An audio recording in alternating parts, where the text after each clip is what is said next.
It's been a while since we last posted, and well, that was on purpose. We were tired, stressed, and frankly, we just needed a break from the boat. So we did. We pulled the boat out of the water and put it on the hard and headed back home and just took a break and, well, relaxed.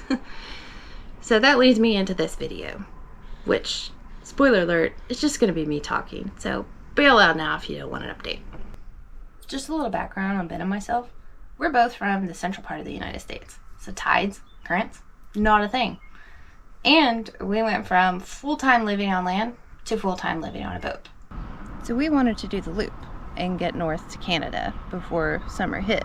So the loop is essentially a loop around the east side of the U.S. You go up the U.S.'s east coast, across the northern side, Canada and the Great Lakes, down the Mississippi, and then through the Gulf of America and around or through Florida. So we wanted to be in Canada when it was warm, and in order to do that, we had to get there. So that meant we were driving basically every day to meet that time requirement. So because we were trying to go north and be on that time schedule, we didn't venture off of the Intracoastal that much. So if there wasn't something close off the Intracoastal, like that time we stopped at Daytona Beach, we just didn't. We just stayed on the boat and tried to make sure to plan for the next day to keep heading north. So that's basically like taking the interstate and not getting off. That led into another pain: fuel. We were anchoring out so that we could save money by not spending it on marinas. And since we were driving every day, we ended up spending it on fuel. Driving every day made for stress every day.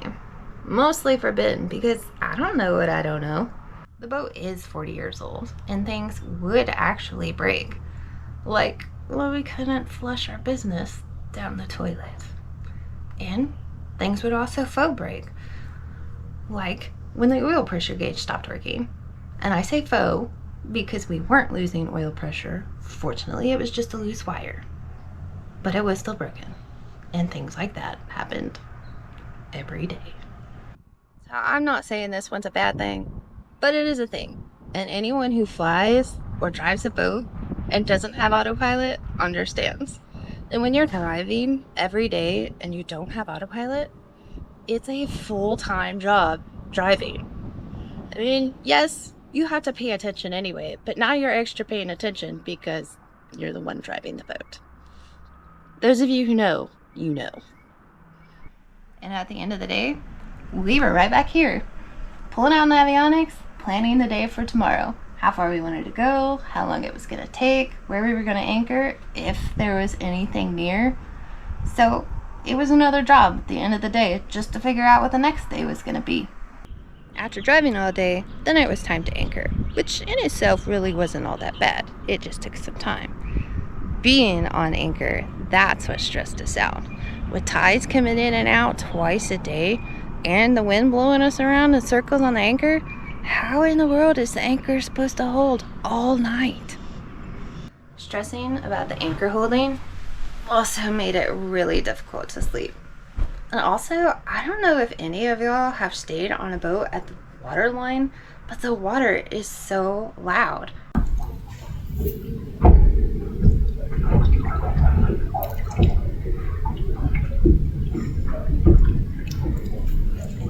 It is constantly just splashing around out there. I mean, at some point, it could kind of be peaceful, but you can always hear it. And every so many minutes, it just bangs against the boat. I mean, I've woken up so many times in the middle of the night thinking that someone just boarded our boat or we crashed into something. Let's just say sleep has not been very restful. Basically, it was all work and no play. But we've had time to relax, to refresh, and to think about our time on the boat. And really, there's one thing that would have made a huge difference in our boat life experience: not being on a schedule. So if we hadn't been on a schedule, we would have slowed down and not driven so much. This would have saved us money on fuel. It would have reduced our stress load from planning driving, and worrying about things breaking while we were driving. And we could have just explored where we were at. We could have stayed a few days. We could have gotten off the Intracoastal. We could have just hung out wherever we were and explored whatever there was to explore there. Maybe we would have even had time to read a book.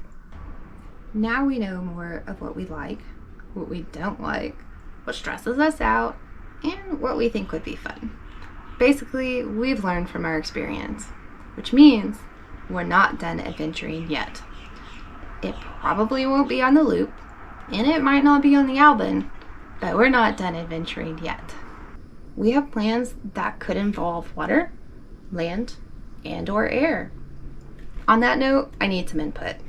Our name is Average Sailors, but we might not be sailors, or we might not be just sailors going forward.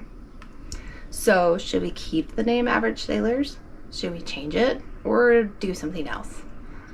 Give us some feedback, let us know, and we'll let you know what happens next.